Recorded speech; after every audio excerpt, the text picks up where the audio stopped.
Telegram nampak tak? Telegram datang.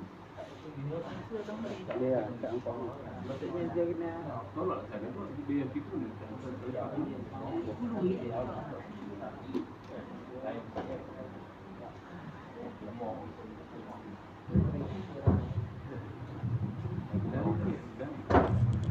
Dari ada tak lancar.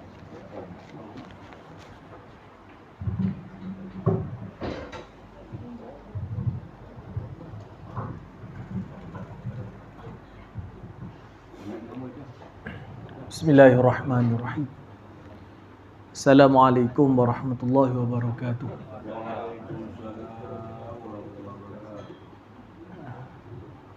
Alhamdulillahi rabbil alamin. Wal 'aqibatu lil muttaqin wa la 'udwana illa 'alal zalimin. Wassalatu wassalamu ala habibina al-Mustafa wa ala alihi wa sahbihi wa man walah. Subhanaka la ilma lana illa ma 'allamtana innaka antal alimul hakim. Rabbi shrah li sadri wa yassir li amri. Wahlul 'uqdatam min lisani yafqahu qawli. Wala hawla wala quwwata illa billahil 'aliyyil 'azim amma ba'd. A'udzu billahi minasy syaithanir rajim. Bismillahirrahmanirrahim. Subhanalladzi asra bi'abdihi laylan minal masjidil haram ilal masjidil aqsa alladzi barakna hawlahu linuriyahu min ayatina innahu huwas sami'ul basir. Maha suci Allah yang telah memperjalankan hamba-Nya pada waktu malam, yakni Nabi Muhammad, daripada Masjid Haram ke Masjidil Aqsa untuk diperlihatkan kepadanya tanda-tanda kebesaran kami, yakni Allah. Sesungguhnya Dia, yakni Allah Tuhan yang sangat mendengar, lagi maha melihat. Sadaqallahul azim.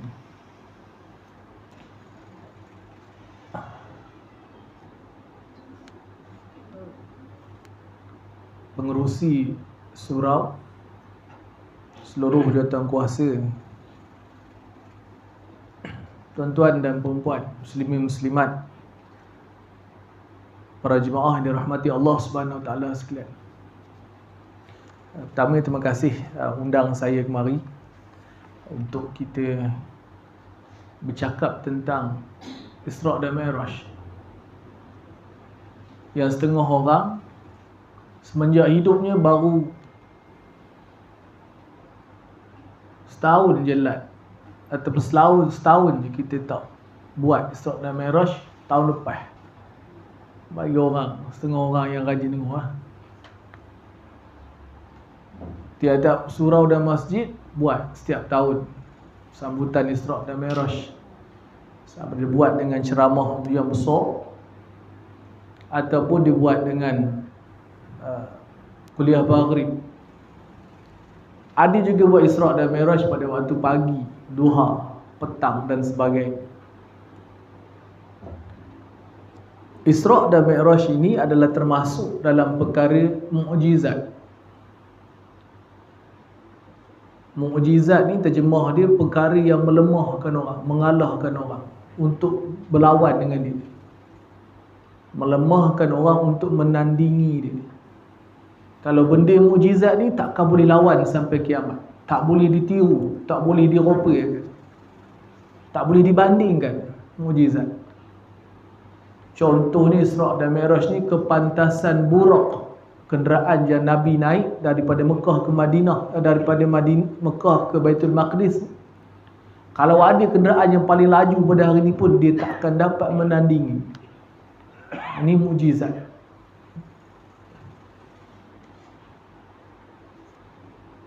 Dalam kitab sebut amrun khawariqul lil adah, perkara yang khawariq ni terjemah dia mencari, yang bercanggah dengan adat.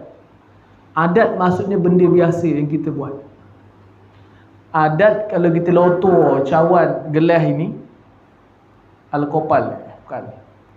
Kita lotor ke atas ni, jatuh atas lantai simen, kebiasaannya, adatnya atau kita sebut khalidnya, syah. Try beli 100 biji, try lotor. Berapa yang tinggal? Tapi rugi tanggung sendirilah. Boleh jadi, ada kemungkinan daripada 100 itu ada yang tak pecah. Bila sebut daripada 100 cawan ini ada yang tak pecah, maksud dia adatnya kalau jatuh dia pecah. Ini namanya perkara yang disebut dengan adat. Perkara yang bercanggah dengan adat ni ada 3. Satu namanya mukjizat, akan kita baca lepas pada ini. Satu lagi namanya keramat atau karamah. Satu lagi namanya sihir. Karamah dan mukjizat tak boleh belajar, tak boleh dipelajari, kerana dia adalah anugerah ataupun pemberian daripada Allah. Mukjizat boleh tunjuk, karamah tak boleh tunjuk. Satu lagi namanya sihir. Sihir boleh belajar, boleh melancur, boleh tunjuk, boleh amal. Tapi belajar sihir ni boleh membawa kita kepada syirik. Allah turunkan malaikat bernama Harut dan Marut pada zaman Nabi Allah Sulaiman, nak tunjuk, nak ajar kepada masyarakat pada masa itu, yang ada pada diri Nabi Sulaiman itu bukan sihir, dia adalah mukjizat.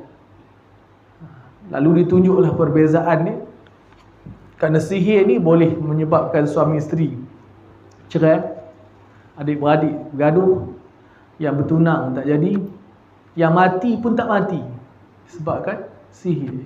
Bukan tak mati, adalah ilmu-ilmu yang menyebabkan dia tu hakikatnya dah mati, tapi digerakkan oleh sihir. Allah Ta'ala alam. Ada cerita ni macam tu, saya tak pernah tengok dengan depan mata lah. Karamah ni Allah Ta'ala bagi kepada sesiapa yang dia nak, khususnya para wali. Antara yang biasa kita dengar berjalan atas air. Kalau hujan dia tak basah. Di padang rengah tu, orang dia ngayuh sikar, orang naik kereta, nak ke mana? Nak ke Kuala, mari tumpang kereta teman. Tak apalah teman naik bersikar, senang nak ngelewur ke sana, nak ke mana-mana kan. Kita ada kenderaan sendiri. Kalau tak apalah, kadap dah orang tu ke depan, sampai Kuala dia dah beli barang. Ni namanya karamah. Tapi orang kita kalau dengar tok guru macam tu, laju dia belajar tu. Bukan nak belajar ilmu tauhid ke, ilmu tasawuf ke, ilmu fiqh, nak belajar karamah, boleh berjalan atas air. Nak berjalan atas air letak papan buat pelantar. Tak ada pakai sikit papan luncur air tu boleh jalan. Menunjukkan begitu karamah. Ada pun mukjizat macam ni. Mukjizat ni benda yang bercanggah dengan adat. Adat boleh jadi adat pada masa itu. Kalau kita tengok zaman dulu, orang bercakap, orang berniat ni nak ke Kuala Lumpur. Pergi Kuala Lumpur lah, berapa hari pergi Kuala Lumpur, jalan. Kalau jalan dulu lah, kita naik kereta sendiri je, kalau keluar 8 pagi tu, maghrib kot sampai. Nak melepas gotok telur ensin tu pun jenuh kan, beratur nak tukar kan. Itu jalan dia pun kecil, susah. Dulu kalau orang kata aku nak pergi Kuala Lumpur balik hari, orang kata kamu merepek. Merepek. Itu belum cerita naik bas lagi, tu naik kereta sendiri. Tapi sekarang ni pergi Kuala Lumpur 2 kali pergi balik pun boleh. Jalan pun dah mudah. Itu mujur je dekat Sri Skandar, tak ada lapangan tobang tu, tak ada. Kalau ada Sri Skandar tu jadi projek lapangan tobang tu, 6 kali kita pergi Kuala Lumpur naik kapal terbang. Lepas itu tengok dia punya penerbangan lah. Sekarang ni kereta api dah laju banyak. Kalau kita pergi tengok di Batu Gajah, orang beli barang di Kuala Lumpur, naik kereta api 2 jam sampai Kuala Lumpur, naik kenderaan beli barang beli balik. Dulu tak ada, orang tak percaya, pelik. Dulu kalau kata nak bercakap sambil tengok gambar, ataupun dulu kalau kita pegang telefon handphone ni, pernah tak kita terbayang yang satu hari nanti telefon ni kita boleh renung gambar, boleh tengok TV? Tak terbayang. Tak terbayang. Itu belum zaman-zaman yang orang-orang yang lama-lama yang di TV jenis passion lama tu, yang passion macam yang gulung-gulung dan sebagainya. Jadi nak menunjukkan benda itu rasanya macam tak logik. Tapi sebenarnya bukan tak logik. Dia ada perkara yang bercanggah dengan adat, ada bercanggah dengan akal. Contoh bercanggah dengan akal, ada orang kata aku dia lebih tua daripada apak aku. Macam cerita Melayu tu kan. Tok dia kahwin, dia yang pinang. Merepek lah cerita dia. Aku lebih tua daripada apak aku. Apak kandung, bukan apak tiri, apak angkat dia lain. Aku lebih tua daripada apak aku. Ayah aku lebih tua. Ataupun aku lahir dulu. Benda itu mustahil pada akal. Akal kata kamu tak boleh terima. Akal tak boleh terima. Adapun kalau seorang perempuan ibu, dia bersalin hari ni, 2 bulan depan dia bersalin lagi sekali. Akal kata benda itu boleh jadi. Tapi belum jadi lagi. Zaman sehari ni belum jadi lagi. Tapi boleh jadi. Sebab apa? Bolehlah. Benda itu tak mustahil pada akal. Benda itu boleh berlaku pada akal, pada pemikiran kita. Cuma mungkin tuan-tuan tak tangkap sebab dia ada satu ilmu namanya ilmu mantik yang belajar tentang logik ni. Orang ngaji falsafah dia akan nampak logik, benda yang logik. Seseorang tidak boleh berdiri dan duduk dalam satu masa. Tapi kalau dia kata sekejap aku duduk, kemudian aku berdiri, itu boleh. Tapi kalau dia mendakwa aku berdiri dan duduk dalam satu masa, benda itu tidak logik, tak boleh. Mana boleh orang berdiri dan duduk? Kalau dia duduk, maksudnya dia tidak berdiri. Kalau berdiri, maksudnya dia tidak duduk. Ini ilmu falsafah, ilmu logik. Jadi macam tadi, kalau nak anak, kena kahwin, ada hubungan lelaki dan perempuan. Tapi dari segi adatnya, ada orang yang tak kahwin, yang tak ada hubungan lelaki, tak kahwin pun tidak, berzina pun tidak, tapi melahirkan anak. Dan Allah buktikan dalam peristiwa kisah Siti Maryam. Benda itu tak bercanggah dengan akal, tapi bercanggah dengan adat. Macam contoh tadi, kalau orang yang melahirkan anak sebulan,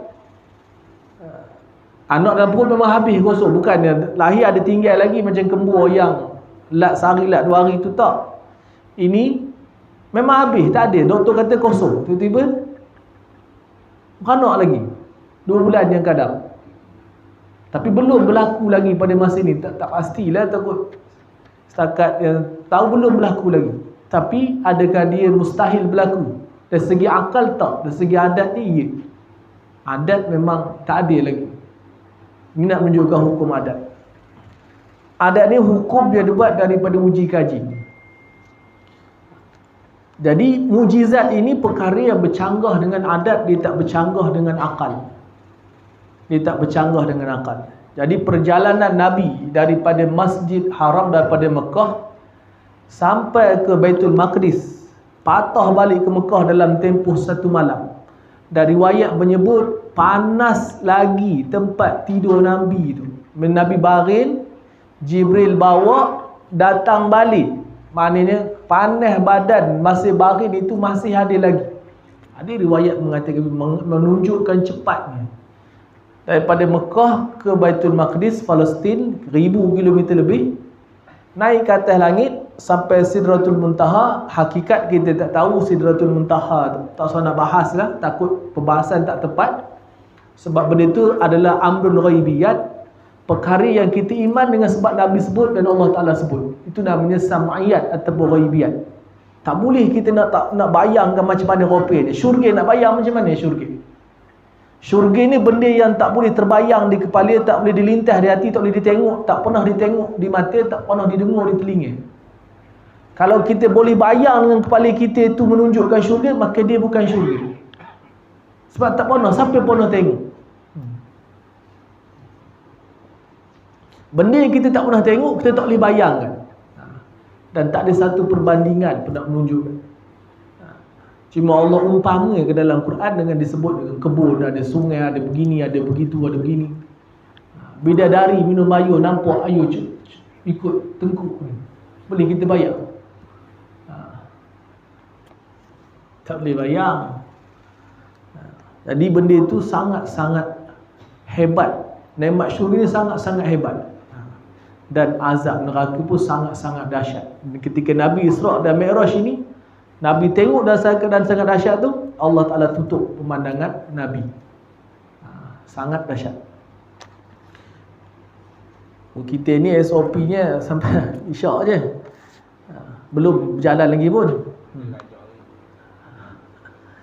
Jadi kita nak sebut Isra' dan Mi'raj yang pertama, saya nak sebut dia adalah mukjizat Nabi yang tak bercanggah pun dengan adat. Bukan perkara yang tak mungkin berlaku sama sekali, tak. Jawapannya tidak.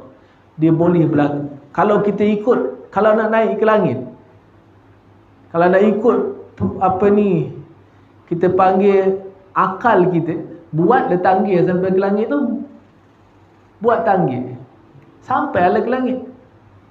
Berapa banyak kayu nak pakai tu, fikirlah sendiri, cari dah sendiri. Tapi boleh tak? Boleh? Boleh. Maknanya bukan maksudnya macam tadi, seorang yang duduk dalam diri tadi dipanggil mustahil pada akal. Sama sekali tak akan berlaku sampai bila-bila. Tapi nak naik ke langit, boleh. Tidak pakai pengait je. Sambung naik ke atas, panjat. Lotor tali sampai ke kawan ke. Ikutlah macam mana cara pun, yang boleh dipikirkan, yang boleh jadi benda tu. Ataupun tarik getah kan. Bola stick gegasi cup sampai ke atas kan. Ikut, tak ada masalah sampai. Ataupun orang sekarang pakai roket, tum naik ke atas. Orang sekarang pakai roket, sum naik ke atas. Turun terjun je. Terjun pakai barang lah. Bukan terjun begitu je. Ada alat nama apa tahu, lupa nama alat dia. Siap. Jadi ini benda-benda yang berlaku macam dulu. Kalau macam kita sebut tadi, kenderaan, benda-benda dulu yang sekarang ni telah menjadi perkara yang biasa. Tengok TV dalam telefon. Dulu orang tua dulu marah tengok TV. Dekat-dekat ni letak TV tu tinggi ke atas. Kita nongok tengok TV hitam putih je. Sekarang ni bertuam mobil tu tengok je. Boluh mata kita tu. Boluh mata, kalau boluh okey lagi, terus butir esok tak tahu dah. Dulu masa orang mula-mula datang komputer tu, dia ada tinted depannya. Ini bukan tinted, tak tahulah kok ada yang bubuh-bubuh lah, yang tak bubuh tu. Dia boleh adjust pula nak cerah tak cerah tu. Ni nak cerita teknologi siap. Jadi Isra' dan Mi'raj. Isra' dan Mi'raj ini satu benda yang nak menyebut berlaku dalam bulan Rejab. Ini masyhur pandangan ulama mengatakan tarikh berlakunya Isra' dan Mi'raj. Tepatnya muktamadnya wallahu ta'ala alam. Ada kata ketika Nabi setahun, ada setahun diangkat menjadi Nabi, umur 41, lebih kurang 42. Ada kata bulan begini, tapi yang masyhurnya adalah 27 Rejab tahun setahun sebelum hijrah. Setahun sebelum hijrah. Dan pada tahun itu juga berlakunya satu peristiwa yang sangat menyedihkan Nabi SAW. Matinya dua orang, wafatnya dua orang yang sangat banyak membantu Nabi dalam menyampaikan Islam, iaitu apak saudara Nabi namanya Abu Talib, yang kedua namanya Siti Khadijah, isteri Nabi SAW. Tahun tu tahun sedih. Apak saudara mati. Bapa saudara ni kalau kira Abu Talib dengan Abdullah ni adik-beradik, seibu sebapa. Jadi dia menjadi wali kepada Nabi. Dia yang kena menjaga Nabi, anak yatim. Cuma budaya kita ni tak ada. Kita kalau macam inilah. Kalau kita ni adik-adik kita lelaki yang meninggal, atau abang kita lelaki lah, abang kita meninggal atau adik lelaki kita meninggal dan dia ada anak tu kita lah walinya kalau apak kita tak ada, tok budak tu tak ada. Bukan belah keluarga perempuan, bukan kita. Kalau yang perempuan ni kita boleh jadi wali nikahnya, dan wali ni maksudnya pelindung, mesti bagi dia punya nafkah dan sebagainya. Kalau tidak Allah Ta'ala tanya di akhirat ni. Jadi Abu Talib mengambil wasiat daripada Abdul Muttalib untuk menjaga Nabi sehinggalah Nabi diangkat menjadi Rasul, ditentang dan sebagainya. Kemuncak penentangan yang sangat dahsyat itu, Allah Ta'ala wafatkan Abu Talib. Abu Talib inilah yang menjadi macam satu empang penahan untuk orang-orang kafir Mekah melakukan tindakan yang luar daripada peri kemanusiaan manusia. Sebelum daripada itu pun dah buat, tapi tak buat lebih teruk sebelum daripada itu. Lalu bila Abu Talib wafat, melompat orang-orang Mekah ni seronok. 2-3 bulan lepas daripada itu, Siti Khadijah yang menggunakan harta dia untuk bagi pada Nabi, untuk Nabi buat gerak kerja kebajikan. Nabi macam kita lah, suka pergi ke rumah orang, hantar barang makan, hantar berai apa tak cukup, dia apa tak cukup tu Nabi gunakan duit Khadijah. Lalu tahun itu dalam keadaan tahun kesedihan, Allah nak bawa Nabi naik ke langit. Allah bawa Nabi naik ke langit bukan nak pujuk, bukan sabar oleh Muhammad, tak. Allah Ta'ala yang rancang benda tu, tak. Dalam keadaan tahun yang penuh kesedihan ini, Allah Ta'ala bawa Nabi naik ke langit. Allah Ta'ala perintahkan Nabi dengan satu perintah yang sangat besar. Sama ada puasa, boleh puasa selat sehari, boleh puasa ikut jadual yang sama ada, kalau ikut dalam sunatnya, hari pertama, hari putih, hari gelap, hari Senin Khamis, kemudian panjang Rejab pun boleh puasa. Kalau puasa Jumaat, pastikan dia puasa mesti ada berdamping Khamis ataupun Sabtu, supaya membezakan kita dengan puasa-puasa orang lain. Apa ni, Sabtu hari itu tengok dalam kitab puasa, ini adalah bulan berzikir, baca Quran, buat ibadah, buat amal kebajikan. Ini bulan Rejab. Dan nanti akan masuk Syaban, kemudian akan masuk Ramadan. Ramadan adalah pesta ibadah. Ramadan sepatutnya menjadi bulan pesta ibadah. Jadi Rejab ni adalah bulan solat. Dalam keadaan Nabi sedih, Allah Ta'ala bawa Nabi naik ke langit. Allah Ta'ala bagi tahu kepada Nabi Muhammad, ni dia semayang 50 waktu, kamu bagi tahu kepada umat kamu untuk buat. 50 waktu sehari semalam untuk umat kamu buat. Akhirnya berlaku nasihat daripada Nabi Musa AS yang berada di langit yang ke-6, lalu dikurangkan sehingga 5 dengan mendapat pahala seumpama 50. Jadi sebelum kita nak pergi ceritalah sikit-sikit tentang Isra' dan Mi'raj ni, saya buat tasawur sikit. Saya nak sebut tentang asas kenapa berlaku Isra' dan Mi'raj itu.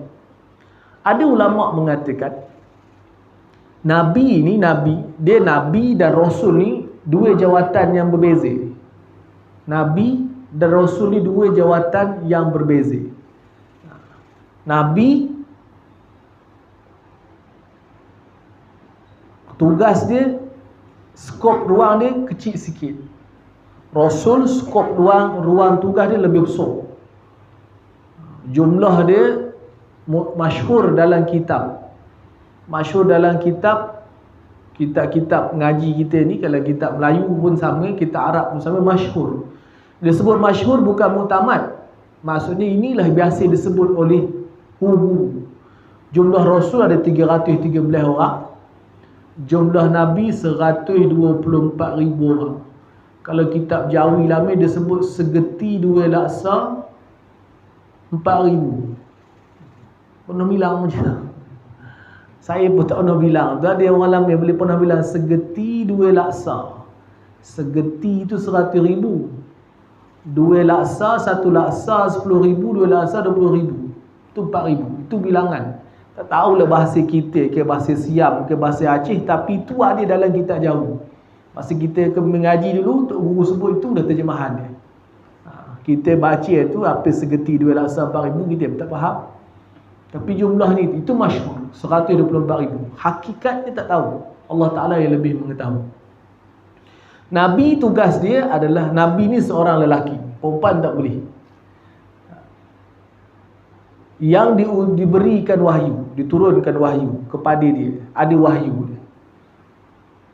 Yang disuruh sampaikan wahyu itu kepada umatnya. Cumanya kalau nak bagi cantik lagi, wahyu tu kita tukar dengan syariat. Nabi adalah seorang lelaki yang diberikan syariat. Syariat ini ataupun wahyu tadi ada syariat tadi. Bila sebut tentang syariat, tidak wajib menyampaikan kepada kaum. Wahyu umum. Bila sebut wahyu, ada akidah. Wahyu ni benda tauhid. Yang besar dalam Islam ni 3 lah. Tauhid, fiqh, tasawuf. Jadi bab tauhid Nabi sampaikan, bab tasawuf Nabi sampaikan, dalam bab syariat Nabi tak menyampaikan. Dia tak ajar umat dia. Dia tak ajar umat dia untuk buat syariat, hukum fiqh. Jadi dia ngajar apa bab fiqh dekat dia punya umat? Nabi yang sebelum daripada dia. Nabi yang sebelum daripada Rasul yang sebelum daripada dia. Ini tugas Nabi. Ada orang ertikan Nabi ni tidak menyampaikan, hukum dia salah. Kalau Nabi itu sifat dia tidak menyampaikan, maksudnya Nabi itu kitman. Kitman sifat yang mustahil bagi Nabi. Kitman menyembunyikan. Sifat yang wajib bagi Nabi tabligh, menyampaikan. Tiba-tiba kita kata Nabi tak ajar. Ada. Saya mengaji dulu, Tok Guru kami sebut. Dia pernah dengar ada orang sebut, tuan-tuan, koja kita lebih mulia dari koja kita mulia. Nabi pun tak buat koja macam kita. Sebab apa? Dia kata Nabi tak menyampaikan. Maknanya dia tu tak reti definisi Nabi. Nabi hanya tak sampaikan syariat. Syariat apa dia? Hukum fiqh, semayang berapa rakaat, puasa berapa hari, berapa minggu, berapa, dia tak ajar. Dia buat sendiri je. Adapun tauhid, mengajak orang bersyahadah kepada Allah. Tasawuf, akhlak, untuk hormat ibu bapa, sopan santun, bercakap benar, apa macam-macam, itu disampaikan. Dan semayang, dia ajar semayang Rasul sebelum daripada dia.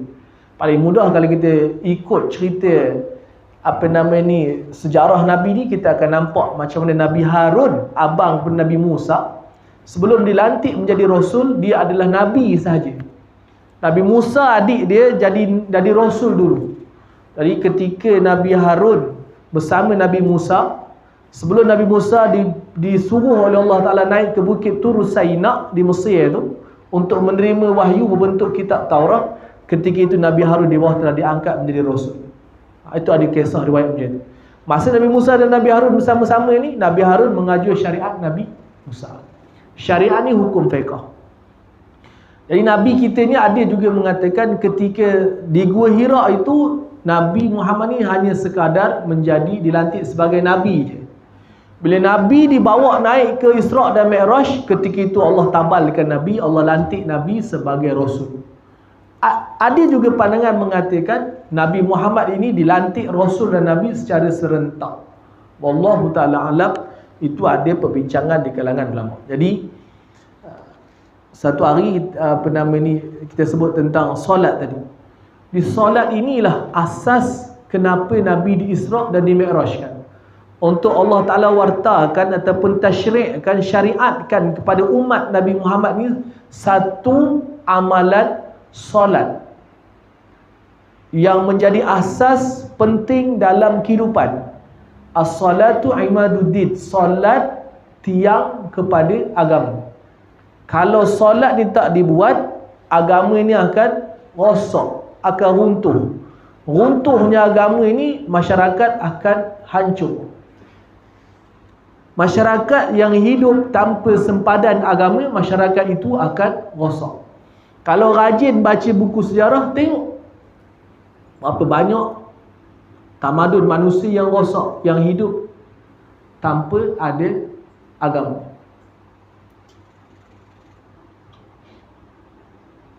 Apa nama ni? Alam tara kaifa fa'ala rabbuka bi'ad. Tengok kaum Ad. Kaum Ad ni kaum yang gagah, kuat sangat, sangat kuat, besar kuat. Memang tak ada orang sekuat daripada kaum Ad. Sebelum daripada itu tak ada. Sangat kuat. Tapi hidup melawan dengan Nabi Hud alaihissalam. Akhirnya mereka dimatikan dalam keadaan yang sangat dahsyat.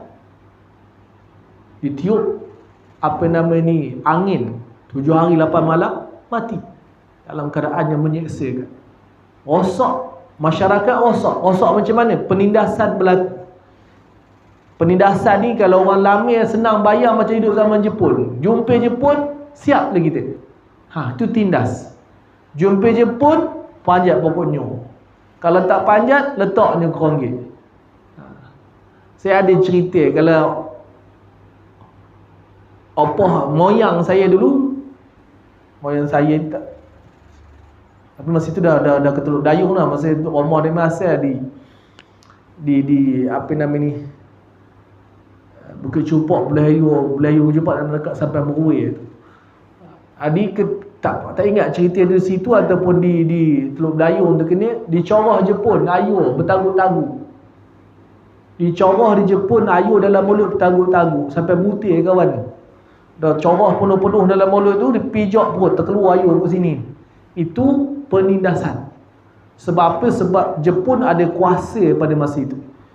Jadi pada zaman itu pun ada penindasan macam ni. Siapa yang kena tindas? Golongan-golongan lemah. Sebab apa? Sebab hidup tidak ikut sistem agama. Bila hidup ikut sistem agama, masyarakat akan aman. Kalau tengok macam mana askar-askar dalam tentera Islam yang dipimpin oleh Sa'ad bin Waqqas melalui negeri-negeri Parsi. Orang-orang Parsi sangat seronok tengok. Orang-orang negeri-negeri di bawah jajahan Parsi. Parsi pada masa itu kuasa besar dunia. Dia jajah hampir besar tanah-tanah ada di atas dunia ni, luas kuasa dia. Tapi bila tentera Islam lalu, tak macam tentera lain lalu. Tentera lain lalu, bahasa mudah cakap kita, buah kayu habis capai dia. Ayam itik tebas dia opi tu je. Tapi Islam tak boleh. Pesan Nabi, jangan ganggu tanam-tanaman orang, jangan ganggu binatang ternakan orang, jangan ganggu orang tua, orang perempuan, kanak-kanak yang tak terlibat dengan peperangan, jangan ganggu ahli bahasa kita sami-sami dalam gereja, dalam kuil, jangan runtuh ke rumah-rumah orang, jangan ganggu. Siapa yang bertindak membahayakan keselamatan kamu dan setentera sahaja yang kamu akan bertindak. Benda ini disaksikan oleh orang-orang jajahan Parsi. Lalu dia buka pintu dia tu, mari masuk tentera Islam, jajah negeri kami tak nak duduk bawah Parsi. Tu kau kehebatan hidup dalam sistem. Jadi kalaulah sembahyang ni tak ditunaikan, sistem ni akan rosak. Orang yang boleh pegang sistem hidup, nak adil, nak tak ada rasuah, nak baik dan sebagainya, dia mesti orang yang solat. Dalam surah Al-Ankabut sebut innas solata tanha 'anil fahsya' wal munkar. Solat dapat mencegah perkara keji dan munkar.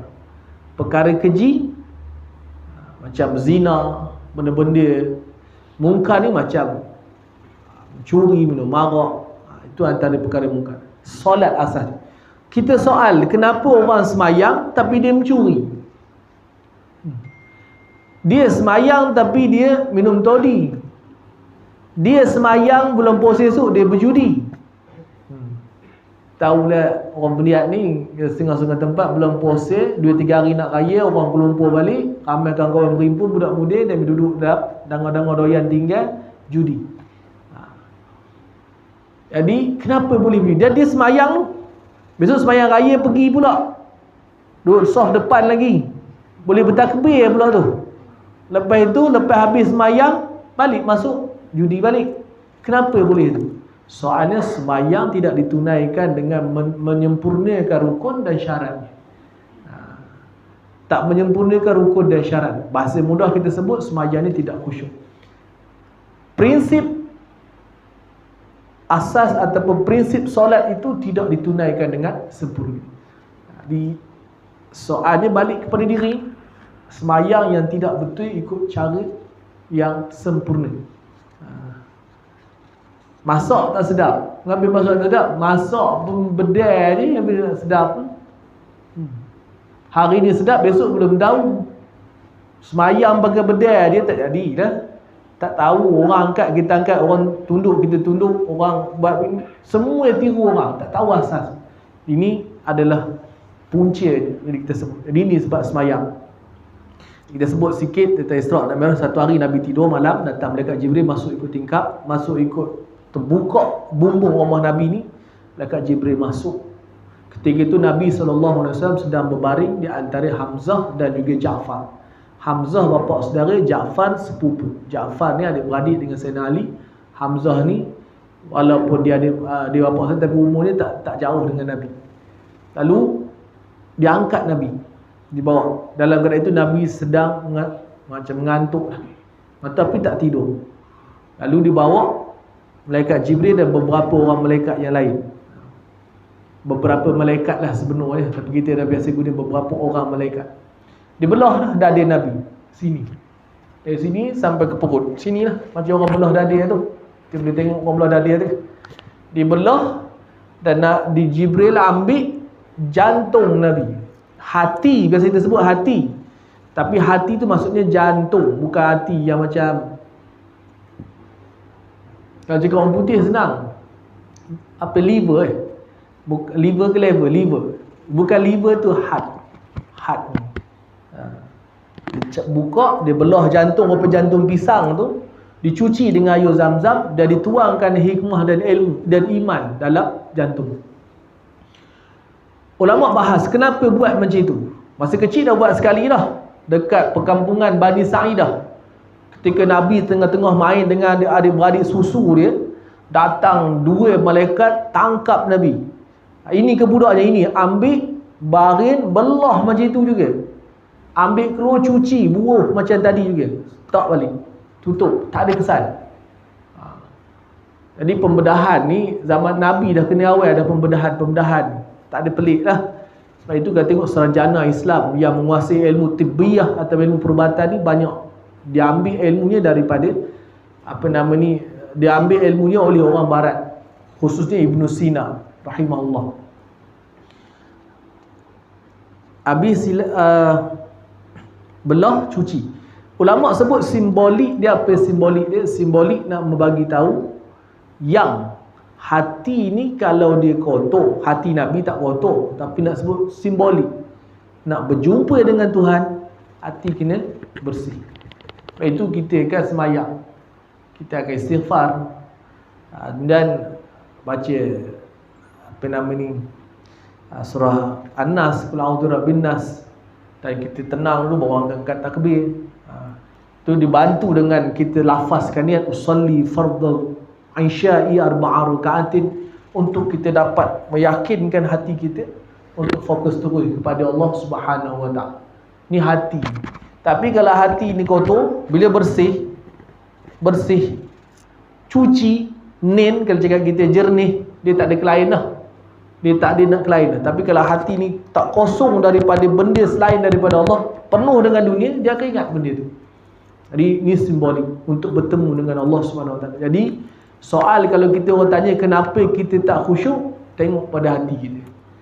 Bila hati kita beruh gonyuh hari-hari, gonyuh dengan zikir, dengan apa-apa saja amalan-amalan untuk bersih. Berfikir tentang kebesaran Allah juga boleh membersihkan hati. Kalau Allah tak bagi aku nyawa pagi tadi, belum tahu berlaku hari ni, boleh jadi kesana aku besok sama-sama dengan orang lain. Cuma dalam bab semayang tadi, kalau jadi imam lah, kita buat semayang Jumaat sini tak ada kan? Tak. Kalau semayang Jumaat saja, semayang Jumaat ni bila ada 2-3 tempat saya perasan imam baca khutbah, dia turun, makmum bila dah siap baca iqamah, dah siap iqamah atau kamat cakap kita ni, dia pun pusing belakang atau tak pusing ke cakap kat mic dia, tutup telefon, sambil ke bangku, budak-budak jangan main apa semua tu, dan dia pun istighfar 7 kali, dan baca Quran Surat bin Nas lagi, baca pelan, putus mualat, tak sah dengan Jumaat.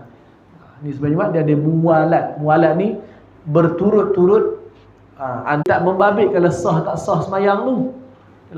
Dalam bab sebenarnya dia ada sah tak sah tu. Itu ada benda-benda yang kena perhati betul-betul untuk imam.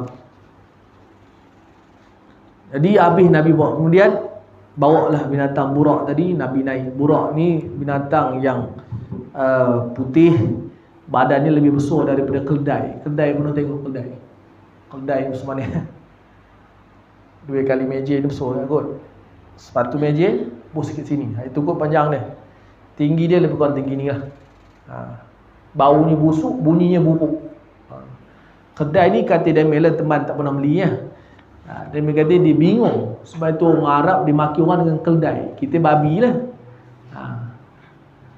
Babi pun curi juga. Keldai ni kata Daniel. Saya pun tak tahu ni. Kalau ngaji dah ada orang-orang yang masa dulu saya pergi belajar dulu, ada orang sebut keldai ni kalau katalah kita bawa daripada rumah ke masjid ni, parking ni tak payah ikat. Kalau dia hilang pun dia akan balik ke rumah ni. Dia tak akan merayap ke lain. Tambah-tambah kalau letak dekat moncong tu bekas jerami dia makan, rumput ke. Ngap, dia tak lain dah. Tu keldai. Dan dia lebih kecil daripada baral, burak ni. Baral ni dia kita panggil barai. Orang dulu barai sebut barai apa maksud barai? Barai ni biut Orang begik, orang biut ni barai, apa barai. Baral ni kacuk antara keldai dan juga kuda. Keldai bodoh. Kuda ni codik kot. Kalau tengok dalam TV dia memang buat sukan tu kan, boleh lompat-lompat kaki sebelah apa semua tu. Baral ni nak ajur jenuh. Tapi Nabi naik baral. Nabi ada baral. Dan baral Nabi patuh. Dan burak tadi lebih kecil daripada baral. Baral ni tak sama pasal besar kuda, kecil sikit pada kuda. Tu baral, nak tunjuk pun search dalam internet lah senang. Baral ni special dia langkah sejauh mata dia pandang, sejauh mata dia memandang. Satu langkah ni cepat dah. Dan yang paling best kalau tengok, ni saya baca dalam buku Syekh Daud Fatani, dia sebut baral ni ialah jalan atas muka bumi. Jalan atas muka bumi kita, jalan kita yang nampak ratil pun kalau kita naik kereta ngenjut.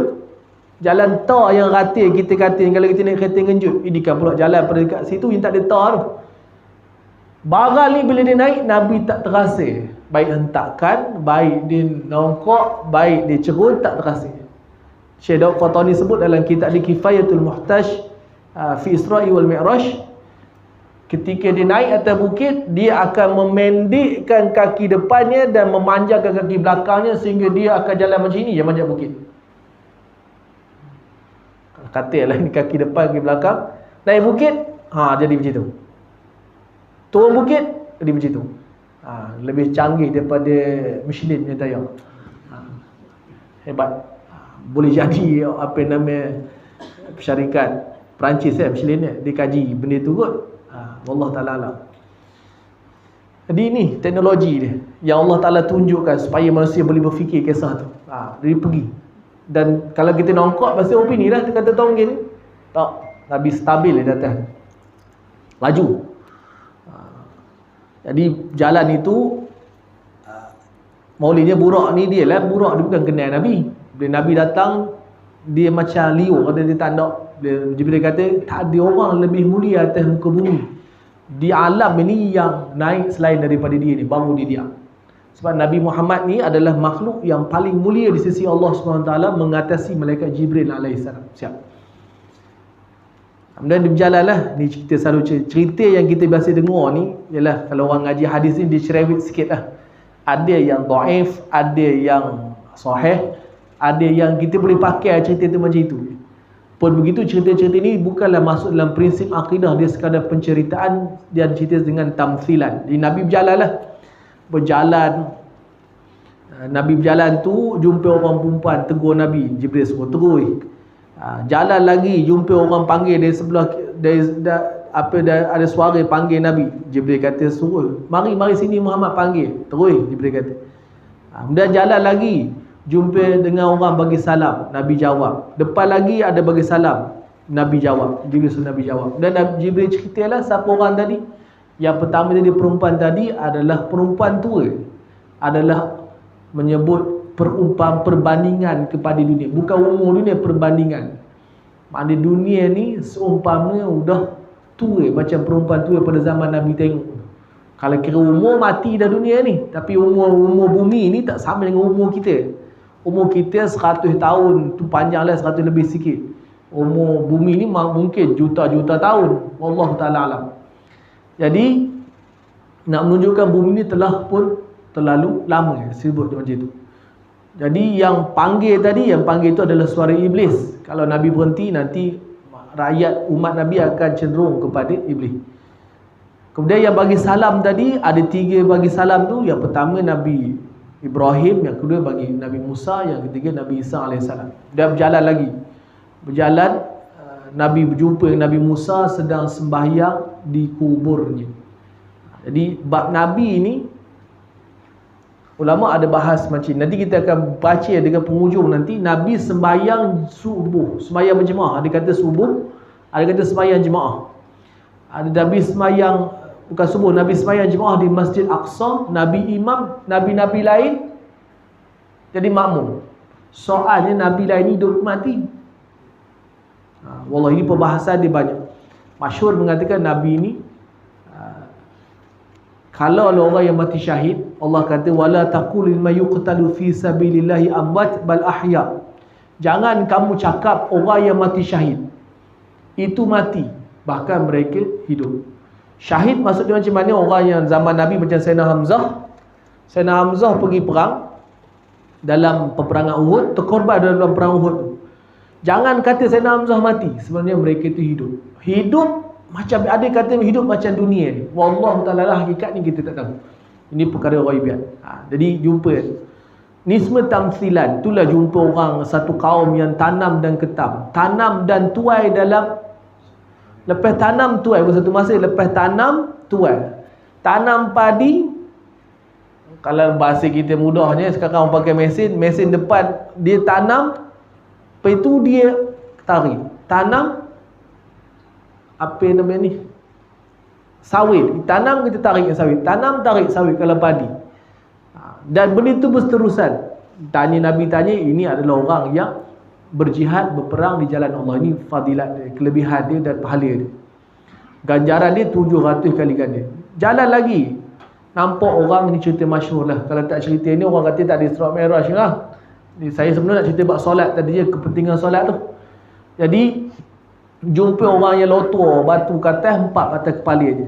Nabi tanya apa pasal ni? Dah 4 pecah elok, 4 pecah elok, 4 pecah elok, berterusan. Kata Jibril, inilah umat kamu ataupun orang yang malas ataupun berat. Berat ni bukan tak semayang, berat.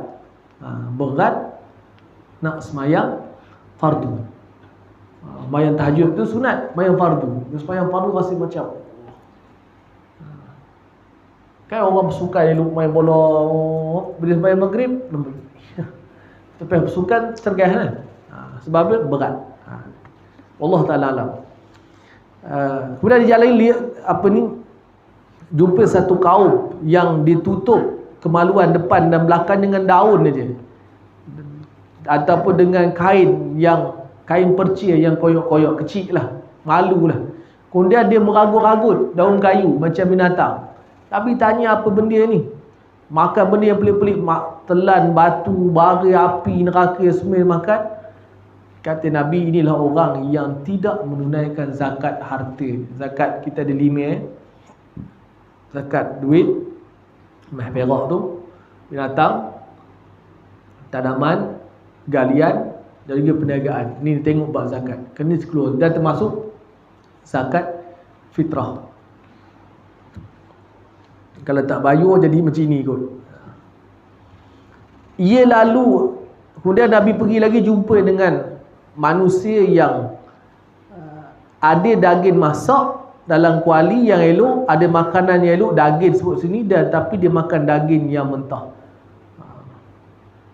Tapi daging yang elok dibiarkan. Jadi ini adalah perumpamaan kepada orang yang berzina, baik lelaki ataupun perempuan. Yang halal ditinggalkan, yang haram dicari. Di bab zina ni sangat menakutkan lah pada hari ni. Sebab Kalau tengok telefon ni, tak payah buka website apa nama ni, lucah tu tak payah. Dia dalam apa-apa ke dia ada, kadang-kadang dia macam ada promosi percuma je. Kalau tak tekan tambah kita mental terkenal dia pergi. Itu atas kita nak tengok tak tengok lepas itu tu. Itu ada dia.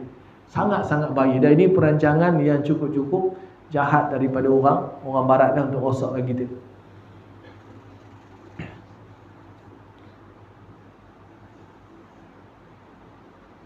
Berzina ni jangan buat mukadimah ni. Mukadimah zina ni ada. Baik itu kalau dulu sekolah asing kan dulu. Oh dulu sekolah tak ingatlah, tapi kalau saya masa sekolah dulu ada sekolah yang asing lelaki perempuan. Kalau asing itu antara kaedah yang dipanggil pencegahan. Bukan kata tak berlaku, ada juga kot, Allah Taala alam, tapi itu kaedah yang dicari untuk mengelak daripada zina. Kemudian banyaklah lagi cerita yang jumpa dengan orang yang pikul beban, pikul jatuh. Dia boleh kata inilah orang yang ada jawatan, cari jawatan banyak-banyak. Sebab jawatan ni kadang-kadang dia tak ada duit pun, tapi dia ada kemegahan, megah. Kalau kita sebut umpama kita ni, aku lah ketua kampung, aku lah pengurusi masjid, aku pengurusi surau, aku pengurusi kubur, aku pengurusi khairat kementerian, semua aku. Semua cari aku. Dia rasa izzah. Rasa izzah. Tapi bukan maksud kalau tak ada orang lain di kampung itu yang boleh pegang, memang tak reti langsung. Semua memang tak reti. Dan kita, itu cerita lain. Itu wajib kita ambil. Sebab kalau kita bagi jawatan tu kepada orang yang tak reti, rosak. Tapi kalau kita ambil dengan kita nafikan orang lain yang ada boleh untuk bantu, ni akan jadi macam ni. Orang yang mengejar amanah. Tu ada jumpa orang yang gunting lidah, gunting tumbuh. Nabi sebut inilah tukang pidato yang penabur fitnah. Biasa berlaku masa kempen pilihan raya. Tengok. Ini ada orang yang bercakap bom sedap. Cakap ikut ambil. Jangan. Nak kempen apa pun, benda dah terlepas, dia tak boleh cakap. Orang tutua kita sebut telajak perahu boleh diulung, telajak apa nama ni kata buruk pada. Ini cakap orang dulu. Tapi kalau ayuh laju boleh undur lagi kita. Ayuh laju. Perahu lah, kalau boat kot lah, perahu boleh undur. Kita nak kelong, nak mudik pula. Kalau telajak. Kemudian jumpalah kubur masyitah yang kita sebut. Kubur masyitah yang berbau wangi tu Nabi jumpa. Kemudian sampai di Baitul Maqdis, Nabi letak burak Nabi tempat yang biasa Nabi-Nabi letak. Jadi Baitul Maqdis ini adalah tempat suci, kiblat pertama dalam kiblat dalam Islam. Kiblat pertama Kaabah lah. Kemudian Baitul Maqdis, kemudian Kaabah lah. Dia dua kiblat, dan dia termasuk 3 masjid yang disuruh kita pergi. 3 masjid ni dia ada fadilat dia. Masjid Haram 100,000 kali ganda dari masjid lain. Masjid Nabawi 1000 kali ganda semayang dia. Dan Masjid Aqsa ni adalah 500 kali ganda. Tapi sekarang ni adalah kita punya isu dengan Israel dan sebagainya tu. Kemudian masuk dan Nabi memimpin solat di kalangan para nabi-nabi yang ada. Jadi nabi semua dah habis. Nabi kita ni nabi yang terakhir, dan nabi kita lah yang memimpinkan solat kepada semua nabi-nabi yang sebelum daripada itu, termasuk Nabi Adam, termasuk Nabi Ibrahim, termasuk Nabi Musa yang ceritanya sangat banyak dalam Al-Quran. Nabi kita pimpin sebagai imam, menunjukkan kedudukan nabi kita ni sangat besar di sisi Allah SWT, dan kita panggil Ashraful Anbiya wa Ashraful Mursalin, Nabi yang paling mulia dan Rasul yang paling mulia. Kemudian selesai itu, Nabi dibawa naik ke langit. Langit pertama Nabi bertemu dengan Nabi Adam. Langit kedua Nabi bertemu dengan Nabi Isa dan juga Nabi Yahya. Langit ketiga Nabi bertemu dengan Nabi Yusuf. Langit keempat Nabi bertemu dengan Nabi Idris. Langit kelima Nabi bertemu dengan Nabi Harun. Langit keenam Nabi bertemu dengan Nabi Musa. Dan langit ketujuh Nabi bertemu dengan Nabi Ibrahim yang sedang bersandar di Baitul Ma'mur. Nak masuk ke langit ni bukan senang. Kalau kita ngaji dalam bab tentang sakaratul maut, dalam bab kalau kita ngaji kitab lah, ketika satu roh itu mati, orang nak mati, malaikat Israel cabut nyawa, dua malaikat datang. Satu bawa kalau dia ni orang baik, malaikat akan datang bawa kapan daripada syurga, ambil roh dia, bawa naik ke langit. Kalau dia orang yang jahat, mereka akan bawa kapan daripada neraka hitam, letak bawa naik ke langit. Yang hitam ni tak sampai ke langit, dia suruh turun balik. Di langit itu ada persoalan ditanya, siapa yang ni? Malaikat yang bawa kata ini roh yang baik, sebut nama dia sebagainya. Lalu malaikat akan puji dia sampai ke langit kedua, ketiga, keempat untuk bertemu dengan Allah Subhanahu Wa Taala. Dia bahas pula, adakah Allah Ta'ala duduk di langit? Jawapannya tidak. Itu dia sebut naik tu, kita sebut naik je, sebab faham kita dengan naik. Faham kita dengan naik. Macam kalau kita tengok faham kita dengan mata, bumi ni bukan bulat. Bumi ni mendatar, faham kita dengan mata. Jadi ini sebut faham kita supaya akal manusia ni tak memikir benda tu tak terlalu payah. Lalu dalam perjalanan naik ke langit tu, tengoklah macam-macam jumpanya. Akhirnya Nabi telah pun bertemu dengan, dibawa melawat ke syurga dan juga neraka. Di syurga Nabi melihat, bertemu dengan malaikat Ridwan, bagi salam, tengok nikmat syurga, jumpa dengan bidadari, tanya siapa kamu, aku di bidadari yang baik dan tunggu suami aku untuk ni. Cuma di akhirat besok dia tak ada cemburu. Dia tak serisau. Dunia ni jangan. Dia ada sifat cemburu. Kerana cemburu ni, dia syurga ni tempat seronok. Kalau dia cemburu, tak seronok. Dia tak ada cemburu. Di bait itulah, bidadari pun suami kita dapat, kita pun boleh jadi ketua bidadari tu. Syarat ni bagi boleh masuk syurga lah. Kalau tak boleh. Lalu Allah Ta'ala tutup penglihatan. Nabi bagi salam pada malaikat Malik. Malaikat Malik jawab salam, tetapi dia tak senyum. Nabi tanya pada malaikat Jibril, kenapa dia tak senyum? Kata malaikat Jibril, dia memang tak senyum dengan siapa-siapa sampai bila-bila. Tak senyum begitu takut. Apatah lagi dengan sifat dia ni. Sifat malaikat Malik, penjaga neraka. Penjaga neraka. Kita kalau orang sebut wadah penjara lah, tu orang seram juga dengar tu, wadah penjara ni. Kemudian Nabi balik, habis cerita tu, siap Nabi keluar. Nabi jumpa dengan Allah Ta'ala untuk menerima sembahyang 50 waktu. Itu tujuan Allah Ta'ala, antara tujuan Allah Ta'ala sebut linuriyahu min ayatina. Antara tanda-tanda kebesaran Allah adalah mensyariatkan Nabi. Dan dengan sembahyang, lalu Nabi dapat sembahyang, pengurangan dengan Nabi Musa, akhirnya habis. Sampai ke bumi, di berjalan, dalam perjalanan balik daripada Baitul Maqdis ke Mekah itu, Nabi fikir dalam hati, adakah umat dia, kaum dia akan terima cakap ni, yang kita sebut mujizat tadi. Lalu Jibril kata, bagi tahu. Sampai ada rumah, Nabi sampai sebelum subuh, Nabi semayang subuh bersama dengan orang yang Islam. Sepupu Nabi, anak Abu Talib, namanya Ummu Hani. Bila Nabi cerita pada dia, Nabi nak sebut kisah Isra' dan Mi'raj ini, dia kata jangan, nanti orang akan ketahui dengan kamu, akan tolak kamu. Tapi Nabi terus, sebab tugas Nabi adalah tabligh, menyampaikan. Nabi keluar, Nabi ceritakan benda ini kepada duduk. Nabi duduk menung dalam keadaan disebut dalam Sahih Bukhari, Nabi duduk termenung. Datang Abu Jahal. Abu Jahal kata, ada cerita baru ke? Nabi kata ada. Boleh cerita pada aku? Boleh.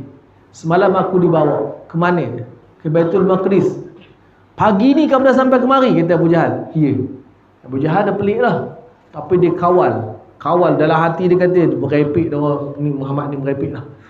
Lalu dia pun kata, nak bagi tahu kaum kamu. Kaum maksudnya anak beranak Nabi, Bani Abdul Manaf, Bani Hashim, Bani Muttalib. Nabi kata, ya. Nak aku tolong impun kan? Ya, silakan, pergi. Sampai orang ramai-ramai kata dia, sekarang ni kamu cerita apa yang kamu cerita kepada aku. Nabi cerita lah. Bila cerita, ada orang yang macam inilah orang tercengang. Ada yang bulim, ada yang suka macam-macam reaksi. Dan paling menyedihkan, ada yang murtad. Murtad, orang yang pernah sembahyang bersama Nabi murtad. Sebab Isra' dan Mi'raj memang menguji iman. Menguji iman. Kalau kita percaya dengan Nabi, percaya dengan orang yang diyakini kepercayaan dia, macam Nabi ni, kita yakin, kita kena jadi macam Abu Bakar kata. Bila ada orang pergi jumpa Abu Bakar, "Oi Abu Bakar, kamu tahu tak apa kawan baik kamu cakap?" Apa dia? Dia kata dia pergi Baitul Maqdis malam, sebelum siang dah sampai kemari. Kata Abu Bakar, betul dia cakap? Ya, kalau dia cakap lebih daripada itu aku percaya. Lebih daripada itu aku percaya. Sebab dia tak pernah menipu. Dia tak pernah menipu. Dan dia bagi sebelum itu Nabi dah turun wahyu dah. Cerita jumpa Jibril dan sebagainya, Abu Bakar dah tahu dah. Benda ni tidak mengganggu kepercayaan dia, sebab kita sebut tadi mukjizat bukan perkara yang bercanggah dengan akal. Lalu orang pun cubalah tanya pada Nabi, kalau betul kamu ni pergi ke sana, ceritakan bahasa kita lah, bahasa kita. Berapa tiang Masjid Aqsa? Dia tak tanyalah tiang, saya sebut bahasa kita. Nak gambarkan Masjid Aqsa tu macam mana, kubah di mana, mimbar di mana. Nabi masa itu Nabi tak berapa nak ingat, Allah Ta'ala buka Masjid Aqsa tu, Nabi tengok, lalu Nabi sebut satu persatu. Dan tanya lagi bukti. Nabi kata, masa aku balik tadi, aku bertemu dengan qafilah. Qafilah ni pakai Melayu apa dia? Rombongan perdagangan, rombongan berniaga daripada Mekah ke Syria. Aku berjumpa dan aku bagi salam pada dia. Dia kata, ini suara Muhammad. Nanti dia akan sampai di Mekah sekian harinya. Kau tanya dia. Balik kalau tu sampai ke Mekah, tanya dia apa yang Nabi cerita. Dia tanya pada kumpulan ini. Kumpulan tu beritahu, ya. Akhirnya dia bercakap apa? Hadza wa sihrun mubin. Ini adalah sihir yang sangat jelas. Tengok. Jadi di sini nak ajar juga dalam bab perdebatan. Kita berdebat dengan orang. Berdebat dengan orang, jangan nak suruh orang terima je kita terus. Tak mahunya macam itu. Sebab orang bila berdebat, dia nak pegang prinsip dia yang salah tu. Yang paling penting, kita berjaya menyampaikan kebenaran dalam lubang telinga dia tu. Jadi nak menyampaikan kebenaran mesti dengan fakta yang jelas. Nabi sebut tadi, berapa orang, berapa kedai, berapa unta. Kalau bawa unta lah, kalau ada berapa kenderaan unta, yang siapa patah kaki, ada cerita-cerita dia panjang. Bila ditanya benda itu, satu pun tak bersalahan dengan apa Nabi sebut.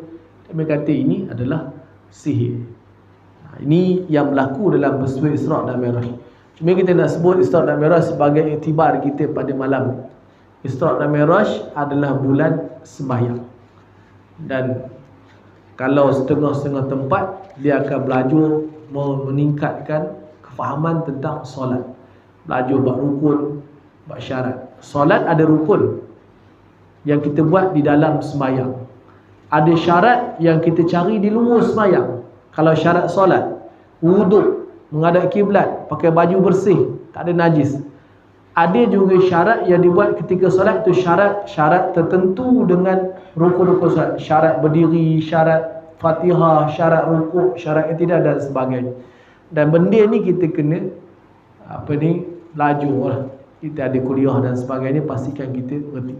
Ya Allah Ta'ala alam bisawab. Sikit kita sebut tentang Isra' dan Mi'raj pada malam ini. Mudah-mudahan kita dapat manfaat dari apa yang kita baca. Allahumma ftah alaina futuhal arifin warzuqna fahman nabiyyin wa afdal musallin wal hamal malaikatil muqarrabin ya fatahu ya alim iftah qulubana futuhal arifin wa sallallahu ala sayyidina Muhammad wa ala alihi wa sahbihi wasallam walhamdulillahirabbil alamin. Assalamualaikum warahmatullahi wabarakatuh.